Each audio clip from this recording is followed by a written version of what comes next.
मनदीप भाई, UP 76 news पे आपका बहुत बहुत स्वागत है। और सबसे पहले तो आपको बहुत बहुत बधाई जो आप अब प्रदेश नेतृत्व संभाल रहे हैं, तो इसके लिए यूपी 76 न्यूज़ की तरफ से बहुत बहुत शुभकामनाएं आपको।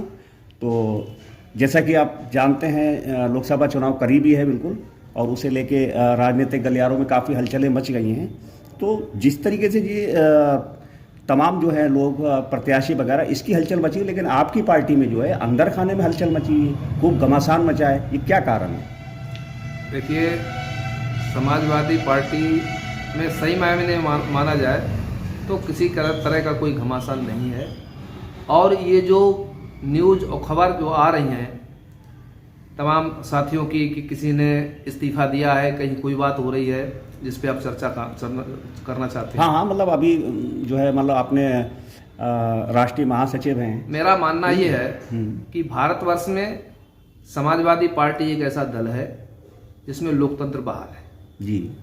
और इसी पार्टी में छोटे से कार्यकर्ता से लेकर बड़े से पदाधिकारी तक जी को ये अधिकार है कि वो अपने नेता माननीय अखिलेश यादव से अपनी बात स्पष्ट रूप से रख सके जी। अन्य दलों की तुलना में समाजवादी पार्टी अगर आप देखेंगे पाएंगे तो इसी पार्टी में लोकतंत्र बहाल है। और जैसा कि अभी आपके माध्यम से ज्ञात हुआ है, समाजवादी पार्टी के मुखिया माननीय अखिलेश यादव जी निश्चित रूप से उन्हीं बिंदुओं पर काम कर रहे हैं जो बिंदु समाजवादी पार्टी के अन्य वरिष्ठ नेताओं ने उनको सुझाए भी हैं। पीडीए की बात आए, जो माननीय स्वामी प्रसाद मौर्य जी जिन्होंने इस्तीफा अपने कुछ कारणों को जताते हुए दिया है, मेरा मानना है कि माननीय स्वामी प्रसाद मौर्य जी के बिंदुओं को भी रेखांकित करते हुए हमारे नेता माननीय अखिलेश यादव जी ने पीडीए के फार्मूले पर प्रदेश और देश में काम करना शुरू किया है। और ऐसे बड़े संघर्ष के समय और ऐसे बड़े सिद्धांतों को लेकर प्रदेश और देश में राजनीति करने वाले माननीय अखिलेश यादव जी के साथ मेरा मानना है कि ऐसे लोगों को उनका साथ देना चाहिए था और निश्चित रूप से इस विजन को, इस संकल्प को आगे बढ़ाने का काम करना चाहिए था। चलिए, प्रदेश महासचिव तो आपके जो इस्तीफा दे रहे हैं, जो आरोप लगा रहे हैं, वो अलग बात है। अब आपके राष्ट्रीय महासचिव हैं जी सलीम इकबाल साहब जी, और पूर्व सांसद भी हैं जी। उन्होंने भी अभी पीडीए को लेके और अल्पसंख्यकों के साथ जो है हीन भावना कह सकते हैं, कुछ भी कह सकते हैं, उसको लेके कि मतलब पीडीए के तहत अल्पसंख्यकों को सही से नहीं लिया जा रहा है, या तमाम तरह के आरोप लगा के और त्याग पत्र दे। माननीय सलीम इकबाल शेरवानी साहब पार्टी के वरिष्ठ नेता हैं और मेरा मानना ये है कि जो जितना पद और उम्र में बड़ा हो उसे निश्चित रूप से अपना बड़प्पन बनाए रखना चाहिए। और जब आज माननीय अखिलेश यादव जी देश में इकलौते ऐसे नेता हैं प्रदेश में कि जो लोगों के कुचक्करों को कुचलने का काम कर रहे हैं, उनके गलत मंसूबों को विफल करने का प्रयास कर रहे हैं, ऐसे में पार्टी के जो वरिष्ठ नेतागण हैं उन्हें अपने नेता के साथ, माननीय अखिलेश यादव जी के साथ कंधे से कंधा मिलाकर के काम करते रहना चाहिए। सलीम इकबाल शेरवानी ने यह आरोप लगाया, जो विधान परिषद के जो चुने गए हैं उसमें पहली बात तो उनका यह आरोप था कि अल्पसंख्यक एक महिला हो सकती थी, कोई भी हो सकती थी, मैं नहीं लेकिन कोई भी हो सकती थी, मतलब मुस्लिम में से। और दूसरा उनका आरोप यह है कि जो मुसलमानों के साथ वर्तमान में जो मुसलमान जिन परिस्थितियों से गुजर रहा है उनके साथ जो हो रहा है, तो उनका ये कहना है कि जो गुंडे बदमाश वगैरह हैं उनके लिए तो कुछ नहीं, लेकिन जिसने 2022 में चुनाव में 80% वोटिंग करी, जबरदस्त वोटिंग करी, एक तरफा वोटिंग करी, उनके घरों में आज बुलडोजर चल रहे हैं, तोड़फोड़ हो रही है, मुकदमे दर्ज हो रहे हैं, उनके कारोबार बंद हो रहे हैं, उस पर भी जो है पार्टी कुछ नहीं बोलती। देखिए, पार्टी के मुखिया माननीय अखिलेश यादव जी अपने प्रदेश के, देश के समाजवादी पार्टी के एक एक कार्यकर्ता के दुख सुख में उसके साथ है, जिसका उदाहरण ये भी है कि माननीय सांसद जी, माननीय पूर्व मंत्री आजम खान साहब के ऊपर जो घटा या जो परेशानी, आजम खान वाली बात नहीं है, मैं अन्य मुस्लिम्स की भी बात कर रहा हूँ। आजम खान अगर ऐसे की उत्पीड़न अभी छोड़ दीजिए, जैसे मान लीजिए ज्ञान बापी है, ज्ञान बापी का मैटर था, और यहाँ अपने हल्द्वानी वाला जो मैटर था, इस मैटर में क्या राष्ट्रीय अध्यक्ष जी एक बार आके नहीं देख सकते थे? देखिए, या कोई पार्टी कार्यकर्ता वहां सहानुभूति नहीं दे सकता? इससे भी बड़ी बात यह है कि आखिर जो भारतीय जनता पार्टी देश और प्रदेश में सिर्फ इस तरह के मुद्दों को उठाकर के राजनीति करना चाहती है, सिर्फ इस तरह के मंदिर के मुद्दे पर लेकर, चाहे वो ज्ञानवापी का मामला हो, चाहे मथुरा का हो, चाहे वो अयोध्या का हो जो कि हल हो चुका है, इन्हीं मुद्दों पर जो राजनीति करते हैं, समझने की बात तो यहाँ पे है। हम सब साथियों को, चाहे वो हमारे पिछड़े, दलित, अल्पसंख्यक या हमारे सम्मानित जो लोग हैं, इनको सबको इन बिंदुओं से ज्यादा इस पे हमको सतर्क रहने की आवश्यकता है कि आखिर उनके कहीं न कहीं ये जो उनका ये षड्यंत्र है उसमें हम लोग ना फंसे और ना उस पर ध्यान दें। लक्ष्य हम लोगों का एक है, जो पीडीए का फार्मूला चल रहा है प्रदेश और देश में माननीय राष्ट्रीय अध्यक्ष जी ने रखा है, इस पीडीए की परिभाषा से भी उससे भी लोग छेड़छाड़ करने का काम कर रहे हैं, लोगों को भ्रमित करने का काम कर रहे हैं। माननीय राष्ट्रीय अध्यक्ष जी ने पीडीए की इतनी शानदार परिभाषा बनाई है जिसमें सारी चीजें सभी समाज को सम्मान देने की बात आई है और सबके हकों की लड़ाई लड़ने की बात आई है। चलिए, खैर जहां तक हम जानते हैं, जब समाजवादी पार्टी का गठन हुआ था और इसका नेतृत्व जो है स्वर्गीय मुलायम सिंह नेताजी के हाथों में था, तब हमने खुद ये देखा है इस बात को कि समाजवादी पार्टी का एक मामूली सी कार्यकर्ता भी अगर उसे कोई परेशानी होती थी, दिक्कत होती थी, तो समाजवादी पार्टी धरना प्रदर्शन और विरोध में जुट जाती थी, मुख्यालय घेर लेती थी। आज उनके नेता, मंत्री, सांसद, विधायक सब धरे जा रहे हैं, पकड़े जा रहे हैं, जेलों में जा रहे हैं, मामूली केसों में जेलों में जा रहे हैं। कहाँ है वो समाजवादी पार्टी? देखिए, समाजवादी पार्टी से ज्यादा सक्रिय और जुझारू कार्यकर्ता किसी दल के पास नहीं है, नहीं, और ना ही था। ना ठीक है, एक दौर था, लेकिन आज भी समाजवादी पार्टी का एक एक कार्यकर्ता पूरी ईमानदारी के साथ अपने नेता के निर्देश पे मरने मिटने और लड़ने को तैयार रहता है, जिसके अभी तमाम विगत समय में भी उदाहरण है।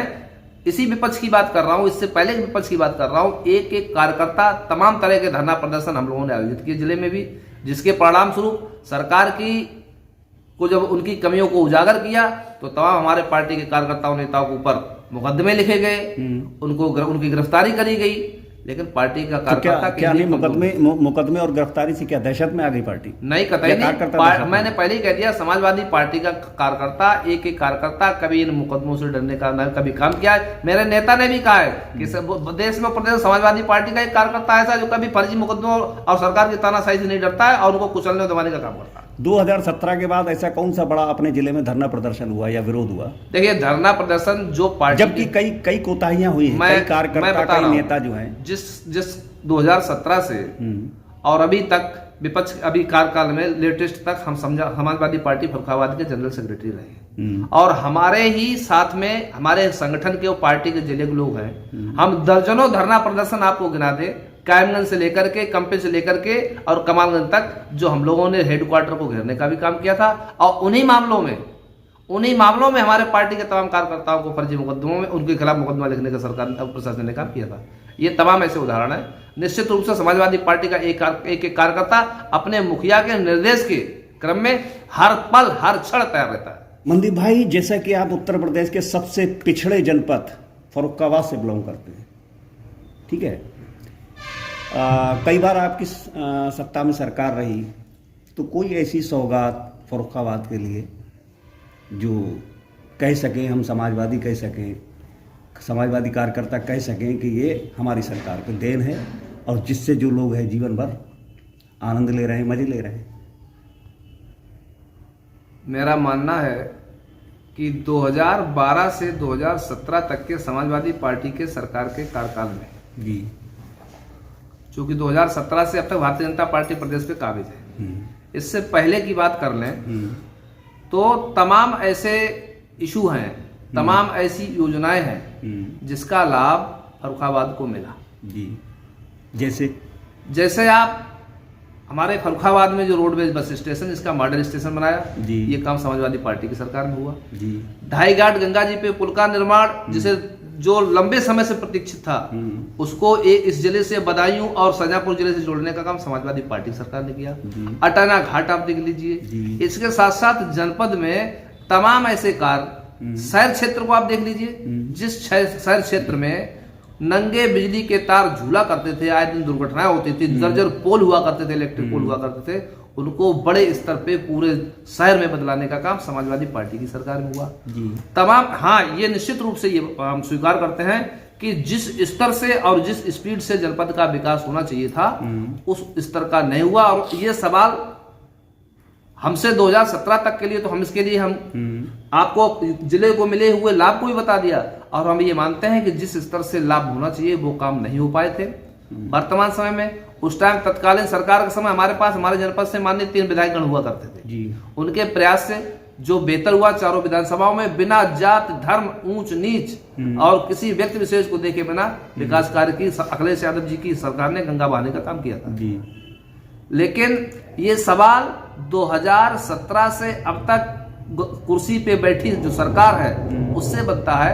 आपके पास तो माननीय 4 विधायक, माननीय एमएलसी, माननीय सांसद जी हैं, टॉप टू बॉटम आप काबिज हैं। नहीं, ये देखिए, ये आरोप वाली बात ना करें कि जैसे हम अगर समाजवादी पार्टी से सवाल पूछते हैं तो वो भाजपा पे आरोप लगाती है, अगर भाजपा से पूछते हैं तो वो कांग्रेस पे आरोप लगाती है। आप अपने कार्यकाल की बात करें, अपनी पार्टी की जो पार्टी की योजनाएं रही, पार्टी की योजनाएं रही, उन योजनाएं को तो रेखांकित करने का बात है। आपके जनपद फर्रुखाबाद में ये लाभ हुआ। सीधा मेरा कहने का मकसद है कि हमारे फर्रुखाबाद जहाँ के आप निवासी हैं 72% एजुकेशन है सिस्टम यहाँ का, जबकि यहाँ पर कोई ऐसा विद्यालय नहीं। अब तो खैर हैं, आप ही की पार्टी के लोगों के हैं जी, प्राइवेट वाले। पहले ऐसी व्यवस्था नहीं थी। हमारे यहाँ के लोग गैर जनपदों में जाके, आस पड़ोस की जनपदों में जाके वहाँ पढ़ाई करते थे, इसीलिए हम वहाँ यहाँ पढ़ाई लिखाई वाले 72% हैं। क्या आपकी सरकार कोई यहाँ पर व्यवस्था नहीं कर सकती थी बढ़िया, कोई कॉलेज है, कोई यूनिवर्सिटी या बड़ा हब बनना चाहिए था? देखिए 2012 से 17 तक माननीय राष्ट्रीय अध्यक्ष जो तत्कालीन मुख्यमंत्री रहे हैं, उन्होंने जो बेहतर से बेहतर योजनाएं जनहित में, मैं बता रहा हूँ, बेहतर जो जनहित में योजनाएं होनी चाहिए वो उन्होंने दी। इसके बाद जो सरकारें आई, ठीक है, उस कारमा को, उस विचारधारा को आगे बढ़ा के जनहित का काम करना चाहिए। अब तक कहीं न कहीं यूनिवर्सिटी और बड़ा हब भारतीय जनता पार्टी सरकार को फर्रुखाबाद में स्थापित करना चाहिए, लेकिन हम बड़े ही जिम्मेदारी के साथ कहते हैं कि हम पुनः हमारी पार्टी को अवसर मिलेगा, हम निश्चित रूप से बड़े एजुकेशन सेंटर जैसी बड़ी चीजें हमारे नेता स्थापित करने का काम करें। पड़ोसी जनपद बदायूं की जनता ने आपके प्रत्याशी जो थे धर्मेंद्र सिंह यादव, उन्हें जो है विजयी बनाया और धर्मेंद्र सिंह यादव ने वहां पर मेडिकल कॉलेज दिया जी, ठीक है जी।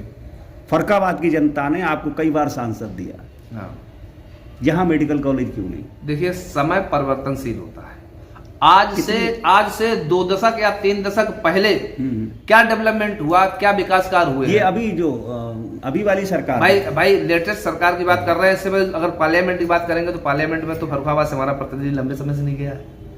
तो निश्चित रूप से जो वर्तमान हमारा समय चल रहा है, हाँ, और वर्तमान में जो जनपद फर्रुखाबाद की जनता ये परिवर्तन करने का जिसने संकल्प ले लिया है, हम निश्चित रूप से अपने प्रत्याशी को संसद में भेजेंगे और सिर्फ इस उद्देश्य से कि जो सवालात आपके हैं इसका जवाब आने वाले समय में बहुत शानदार तरीके से हम दे सकें कि जनपद फर्रुखाबाद को समाजवादी विचारधारा के तहत ये गिफ्ट और उपहार मिले हैं, ऐसा मैं पूरा बोलूँगा। चलिए मनदीप भाई, आपने हमारे सवालों का बड़ा बेबाकी से जवाब दिया और हमारे साथ मौजूद रहे, आपने हमें अपना वक्त दिया, इसके लिए बहुत बहुत धन्यवाद। तो दोस्तों, हमारे बस आपसे एक ही निवेदन है कि चैनल को हमारे सब्सक्राइब करके खबर को शेयर ज़रूर करें और जुड़े रहें हमारे साथ और देखते रहें यूपी 76 न्यूज़। हम जल्द लौटेंगे किसी दूसरी खबर में, तब तक के लिए जय हिंद।